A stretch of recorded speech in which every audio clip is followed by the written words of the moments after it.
ఉదాహరణకి రెండో ప్రపంచ యుద్ధం మీద, హిట్లర్ మీద ప్రపంచవ్యాప్తంగా చాలా సినిమాలు వచ్చాయి. చార్లీ చాప్లిన్ ఒక్కరే కాదు, ఇలా తీసిన వాళ్ళు చాలా మంది ఉన్నారు. కానీ ఆ విధంగా హిట్లర్నే క్యారెక్టర్ చేసుకుని గట్స్ తో ముందుకు వచ్చినటువంటి వాడు మాత్రం ఒకే ఒక్కడు, చార్లీ చాప్లిన్. దానివల్ల ఆయన మరణం అంచులు కూడా పోయాడు అంటారు. అంటే రాజ్యం తను వ్యతిరేకించి ఎవడైనా అభిప్రాయ ప్రకటన చేస్తే ఊరిక ఉంటుందా? అలా చార్లీ చాప్లిన్ మీద కూడా అనేక రకమైనటువంటి అంచులు విధించారు.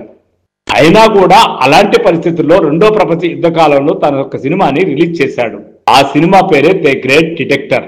విలక్షణమైంది, విశేషమైంది, గొప్ప సినిమా కూడా.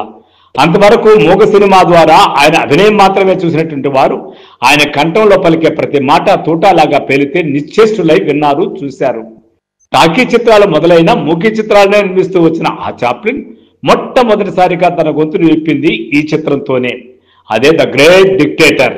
రెండో ప్రపంచ యుద్ధం ఇంకా మొదలు కాకముందే 1938లోనే చార్లీ చాప్లిన్ ఈ స్క్రిప్ట్ ను రెడీ చేసుకున్నారు అంటారు. జర్మనీ సైన్యం పోలాండ్ మీద దాడి చేసి రెండో ప్రపంచ యుద్ధానికి నగారా మోగించిన కొద్ది రోజులకే, అంటే 1939 సెప్టెంబర్లోనే ఈ చిత్రం సెట్స్ మీదకి వెళ్ళింది.